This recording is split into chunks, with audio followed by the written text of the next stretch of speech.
This is a cricket podcast. Tommy Blundell woken up and he scored 70 off 49. Two mates obsessed with the game. Is now signed by Logan van Beek. You somehow got round that restraining order. Covering all the on-field action. One thing that we've been thinking of recently, how can we make T20s more exciting? This is the Back of a Length podcast. Hello, welcome to Season 2, Episode 15 of the Back of a Length podcast. I'm still Mark. I'm still Renee. And I'm here too. That is good news, great news.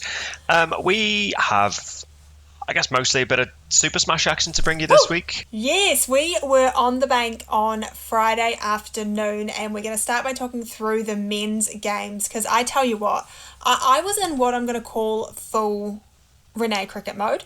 And this is when I'm with a good group of mates, I've had a few drinks and the game gets really close. And what I start doing is jumping up and down like a kangaroo. Yes, you do. And some weird noises come out of your mouth, but we'll brush over that. Exactly. See? Just like that. Just like that. Yeah, it was a tight game, but it shouldn't have been, should it? Well, you say that, but this is two teams who are underperforming in the SuperSmash and love a tight game. Well, yeah, this is true. The reason I say that is Auckland bowled first on this occasion, trying to learn the lessons from the past two games with the whole DLS situation, and had the Firebirds 46 for 5. Woo! Which is a great start. And then, unfortunately for Aces fans, up stepped, oh, hello, Logan, who scored much to Renee's delight, and she's still buzzing about it now, scored a brisk 54 off 36, which is pretty good going, to be fair. Obviously not renowned for his batting per se.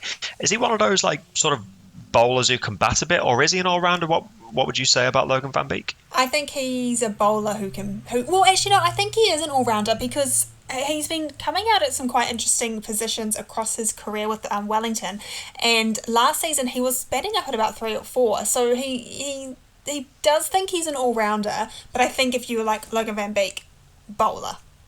Yeah. So maybe opening coming in 3 or 4, maybe like as a bit of a pinch hitter, just you know, try and score 20 off 6 balls or whatever, try and accelerate. He was well supported by Bula, who scored 35 off 36, and kind of he got them up to a respectable. What I would actually say for Outer Eden Oval would be a par score of 153. So you look at it, 46 for 5, you're thinking, sweet, I'm only going to be able to have 4 beers because the Aces are going to wrap this up pretty quickly. And then it gets to 153 for 6, which, as you say, is about par. And then Auckland Aces came into bat. Yeah, slow but steady start for the Aces, 44 on the board before George Worker decided it. Did you write these show notes? Because you've written George Worker decided he'd had enough and gotten out. Yeah, well, he got up to like 15 or so, which is probably his highest score of the season. He thought, whoa, don't want to take all my runs in one inning, so I'm just going to get myself out. No, that is fair. Unfortunately, that led to a procession of wickets, and Auckland slipped to 76 for 5, and I was getting a little bit freaked out on the sideline. But then it was Robbie O'Donnell, who I'm very impressed with Robbie O'Donnell this season. He's captaining well, he's batting well, his hair looks great. He smacked 59 off 26. Dunaroo Ferns fell early, and Dalwood, I think, managed to hit a 6 and then get out. He got 7. Yeah. I remember that big 6 going off and I got excited, and myself and JP were the only two standing up in the whole outer oval for some reason, the only two excited. They got there in the end and it was celebrations on the outer Evan Park Oval. It was celebrations. Quick question about Robbie O'Donnell. Is he playing his way into Black Caps contention? Yeah, well, this is the interesting for thing. The T20s, at least the T20 squad, right? I think we're in a position now where anyone in the SuperSmash could make their way into the squad, and we've talked about whether they are picking the right people, because there's so many people on the sidelines. You've got Cam Fletcher, Chad Bowes, Cole McConkey. There was calls that Josh Clark should have made this team going to India. So yeah, I think Robbie O'Donnell could be in for Black Caps contention. I also just think he's a very good, smart cricketer. He's just a good guy to have around and have in your team. I think he's got a good brain. And I think what we've seen this season is if Auckland are going to do well, Robbie O'Donnell scores runs. even when Auckland aren't doing so well, but the latest match against the Brave, where he got a decent ball from Neil Wagner, but he can play the situation, right? So he can score runs and accumulate runs, but if we do lose a clump of wickets, as happened last Friday, he's just going to go, right, I'm going to pick the right balls for starters, and I'm going to wallop it.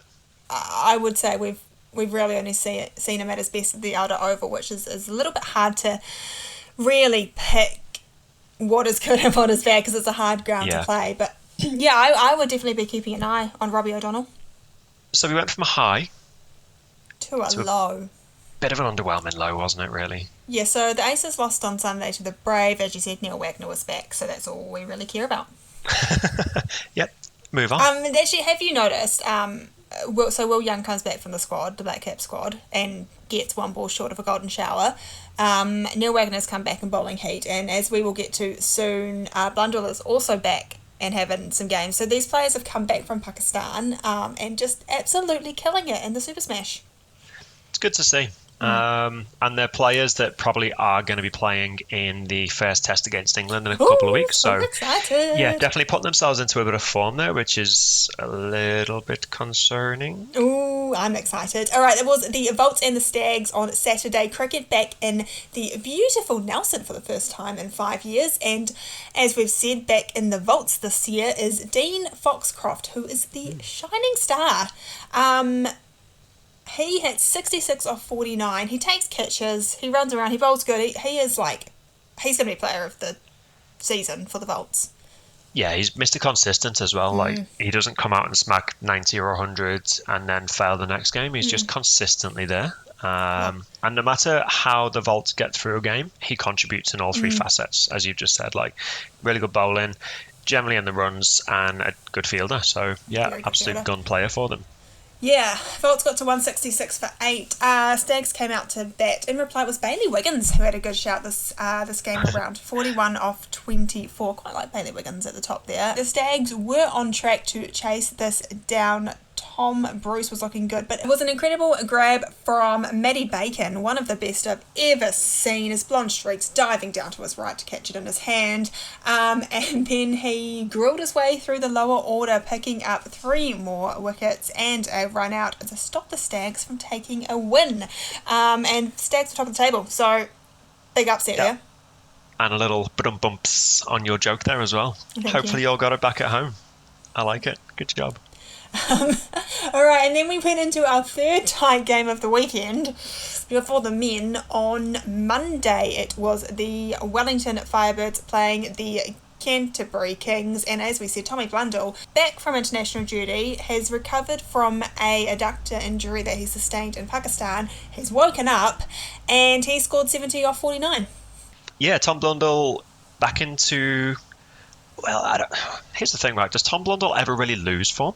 No, I was going to say Tom Blundell's back into form, but I don't think he ever really loses form. No, and do you know what I find really interesting is Tom Blundell, for the Wellington Firebirds, is now being captained by BJ Watling, who is a very similar player to Tom Blundell. Wicket-keeping, middle order, consistency, chill as kind of guy. So I reckon that they're probably vibing really well at the moment. And it was a similar situation where the Firebirds were in trouble early on. They were 4 wickets down. It's becoming a theme for the Firebirds, but lucky they had Tom Blundell here on Monday. Absolutely gutted he wasn't there on Friday.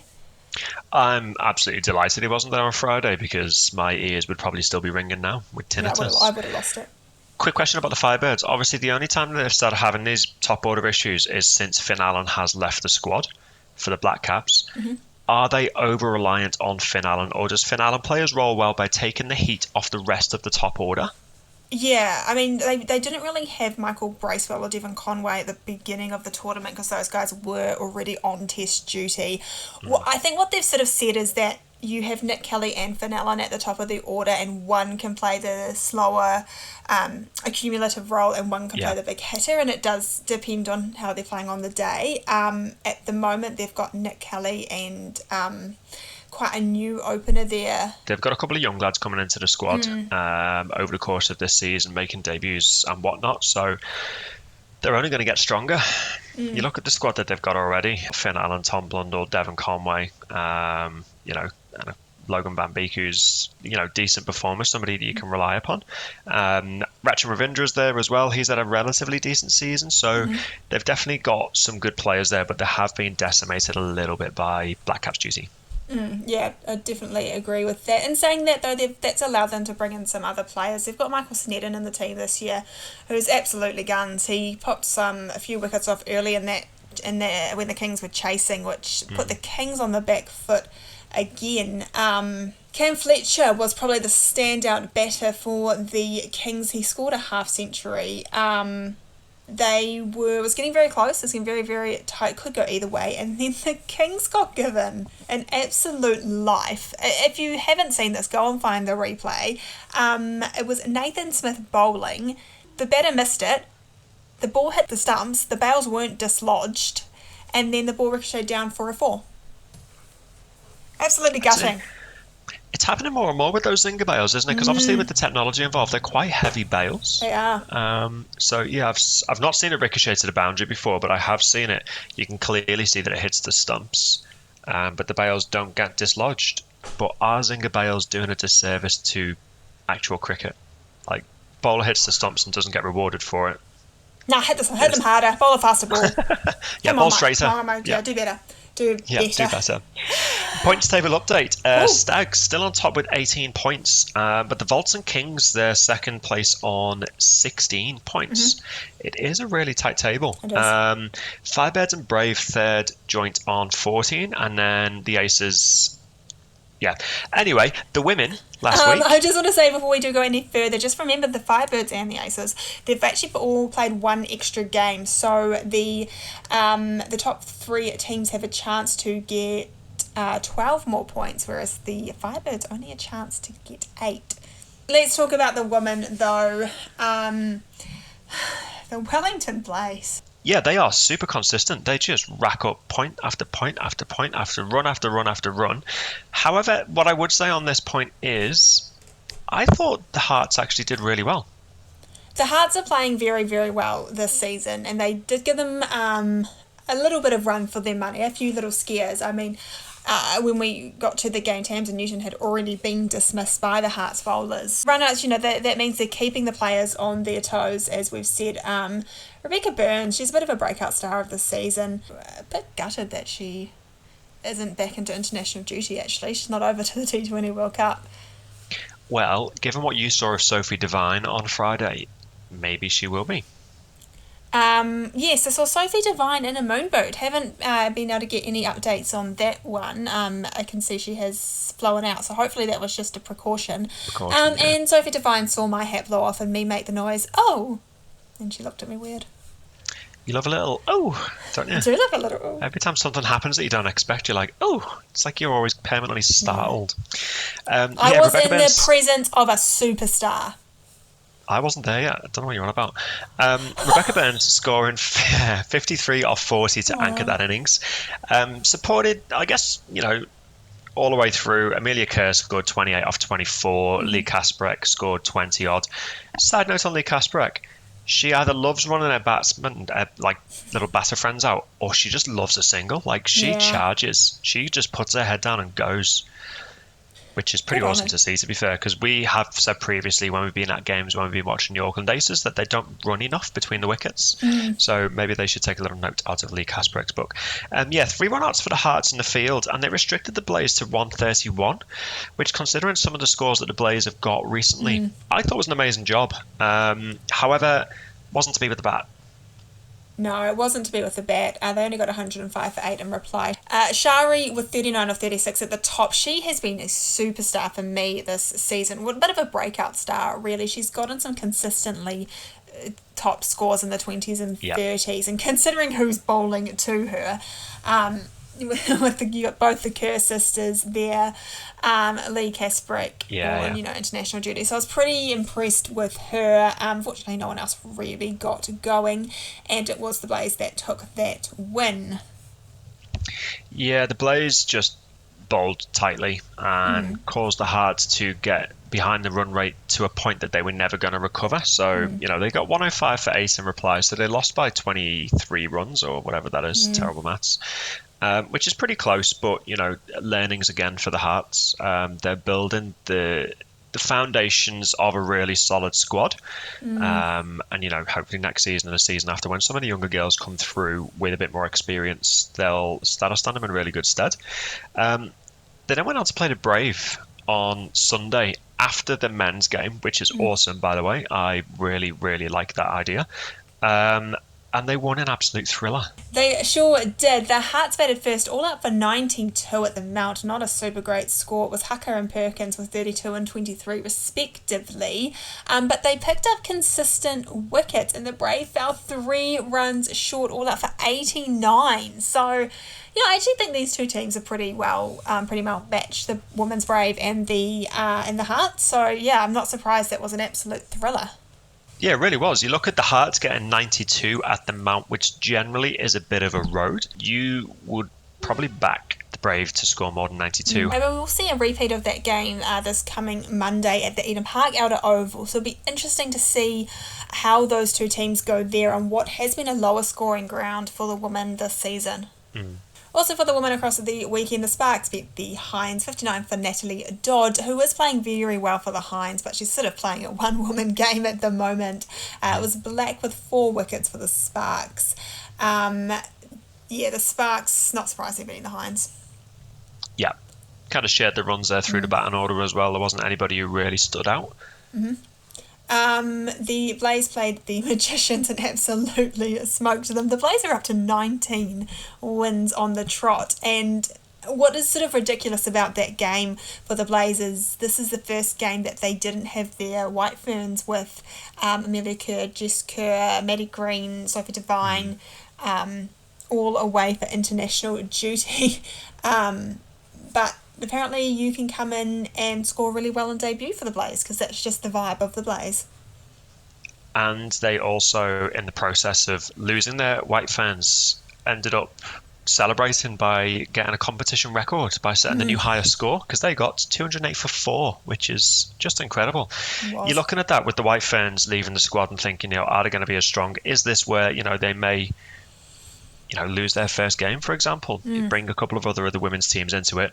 Apparently not. They've just stuck 2 fingers up to the rest of the competition and gone, yeah, we're just going to go even harder. I mean, I do absolutely agree with that, and all my hats off to the Blaze, but they were playing the Hinds, who have had an incredibly disappointing season. Points table. No surprises that the Blaze are ahead on the points table on 32 points. Magicians on 20, Hearts on 16, Sparks on 14, the Northern Brave on 6, and the Hinds still winless this season. It is still hope that one of our Auckland teams will sneak into the finals. Yeah, I reckon the Hearts are actually well placed there, to be honest. As we said, they'll take on the Brave this week, so if they can get that win there, they should be in a good position. Obviously, we'll keep you updated across all of the Super Smash within our weekly episode. Yes, and the final game in Auckland will be next Monday, Auckland anniversary weekend. As we said, Auckland will take on the 2 northern teams. So get down for the last game in Auckland if you can. So unfortunately, it's looking like we won't be hosting any finals. But that's okay. We will move on from that pretty quickly. One thing that we've been thinking of recently, and when I say we, I'm going to say it's mostly Renee. How can we make T20s more exciting? Yes, so T20 cricket's taken over the world. And thankfully not the 100. Not the 100. Well, a few different teams have tried to figure out how to make it better. Yeah, I think there's been a few different sort of cricketing bodies that have tried to do different things to make their brand of T20 cricket a little bit different. So you recall, obviously, IPL was the first franchised T20 tournament in the world. They threw heaps of money into that tournament, and it is one of the biggest, I guess, events on the cricketing calendar.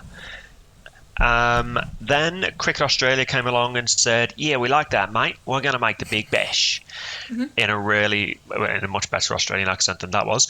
And they've introduced a few different things over the season. So they've currently got a power surge. And last year as well, they had the opportunity to play an X Factor player. What Renee really wants to put forward is how she would change the game first. And then she wanted to know on Twitter, what you guys had as your ideas. So we'll start with Renee's interesting suggestions. So my number one suggestion that I'd like to see implemented is that at some point in the batting and some point in the bowling, someone in the team has to wear Mitchell Santner's glasses.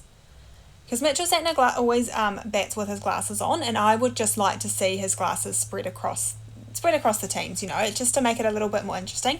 Will you see better? Will you see worse? I don't know. So is this across just the SuperSmash, or is it just games that Mitchell Santner plays? Or does every team have to go out and buy a pair of Mitchell Santner glasses? No, every team has to have Mitchell Santner glasses. This is okay. I would like to see this implemented from the across the board. Across the board, yeah. Right. Another idea I've had is you would have revolving wicket keepers. So you would have 3 wicket keepers that revolve across the game. But when they are not wicket keeping, they still do have to retain full kit.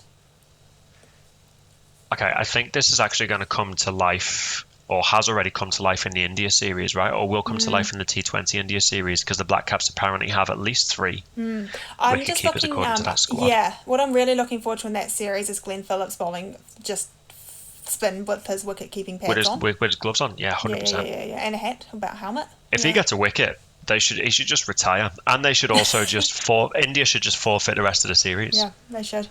So those are just 2 of the many ideas that I have. But as you said, we took this to Twitter because we wanted to know what would you implement, and these are the best ideas that we have had. Now at Figgy Fig says, I feel like everything's in the batsman's favour. I reckon electrical tape on one side of the ball is the only way to make it fair. Now I'm unsure if he means just like standard electrical tape or if he would actually like to shock the batter. I think he's going for standard electrical tape just to help the ball swing, because if you're familiar with backyard cricket, you put a bit of tape on one side of the tennis ball and it helps it swing. We're not actually talking about giving batters shocks here. No. Well, somebody has suggested that. Yeah. He also said that in Mario Kart rules, the bowler can hurl bananas. Now, what I've done is taken this idea and sort of improved it.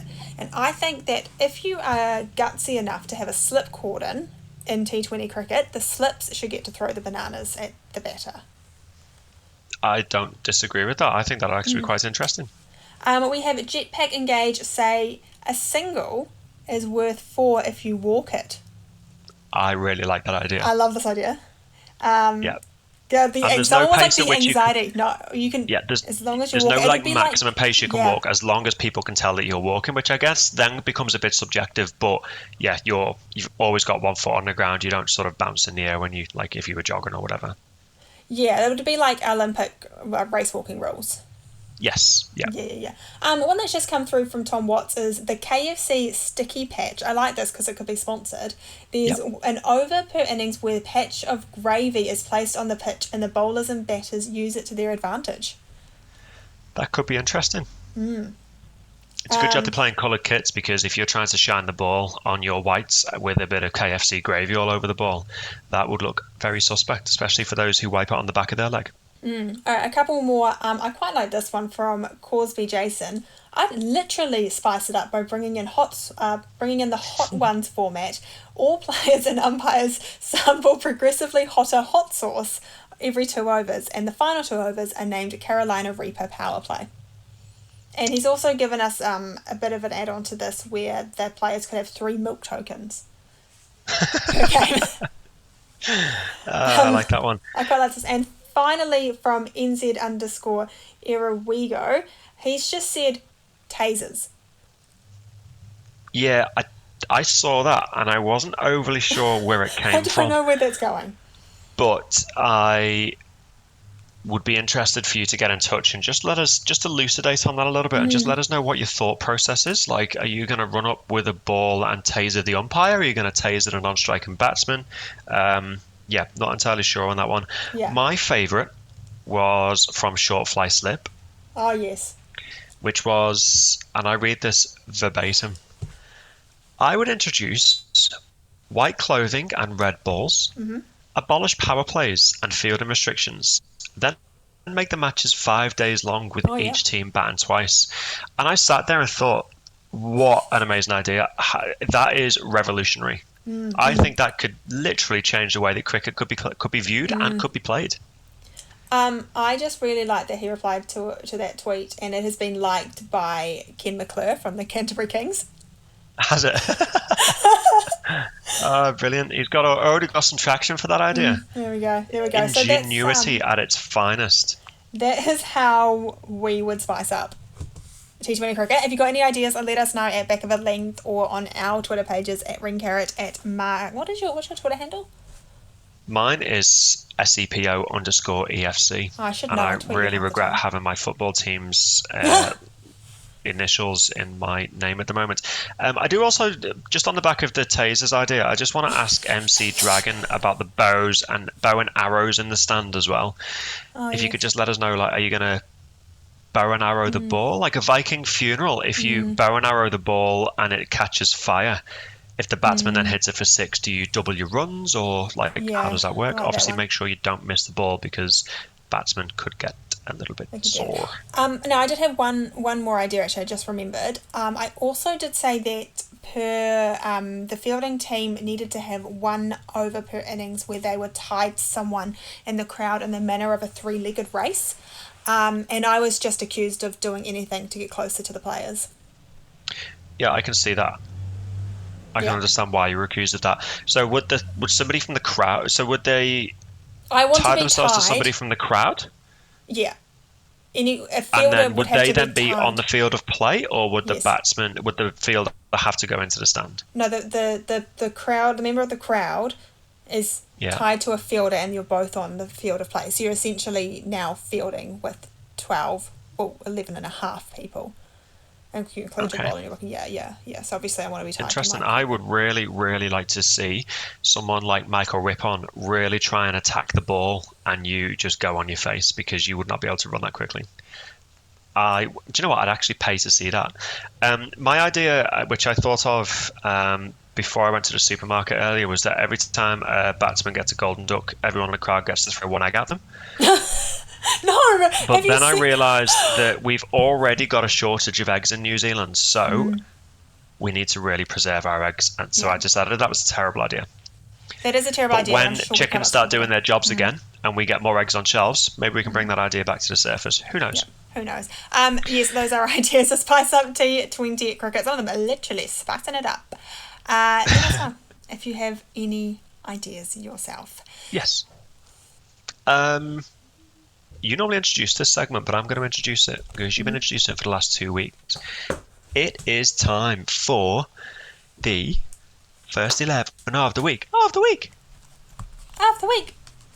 Thank you. Jesus Christ, left me on a limb. I was going to leave you on a limb because I'm excited to tell you about a development in the first 11 book before we get to the actual first 11. The first 11 book is now signed by Logan van Beek. It was, wasn't it? You somehow got round that restraining order. So, no, it was. I'm very good at yelling at the players from the sideline, but I'm actually a bit nervous to approach them. But it was our lovely new podcast friend Tom who said, "You've got to go talk to Logan. You've got to go." So we went out and we asked him to sign the book, and he signed the first 7 of best moments at the Basin Reserve for that catch.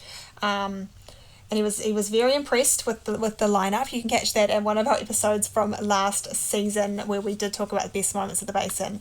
And then he flicked through the book and he was very impressed about how good it was. I did have to. He said, "Say, is there any other page I should sign?" And he was like, "Maybe the good-looking one." And I had to break it that's already signed by Trent Bolt. I was a bit disappointed. But Logan van Beek, thank you for signing my book. Thank you for talking to me. You are never going to hear this, but genuinely one of the nicest guys. Yeah, I can imagine that, to be honest. Especially given that he somehow allowed you to get within 100 yards, which is incredible after last season. So we're going to see if we can get a player to sign every page at some point, which might take years. But we'll give it a go. What do you have for us this week? Well, this was born on the bank on a Friday afternoon. The first 11 of bowling run-ups. So these are players that have unique bowling run-ups for whatever reason. So in at 1 we have Molokai Muketi. I just retweeted this from the T20 World Cup. He does the most craziest bowling actions. You've got to go and find it. He plays for Botswana, but it's insane. It's so good. All right, in at 2 wasn't Akron because how he bowled pace by doing about 5 steps is beyond me. In at 3, catch him bowing before every ball in the Super Smash, it is Michael Snedden. In at 4, Virat Kohli because he bowls off the wrong foot and it's the weirdest thing I've ever seen. In at 5, Zara Jetley, who basically does a hop, skip and a jump before throwing down her ball. 6, Mutaya Muralithiam. 7, Sean Salia, nominated by you for that giant stride in the end. He's got a massive stride. How he doesn't do his groin every time is beyond me. Know.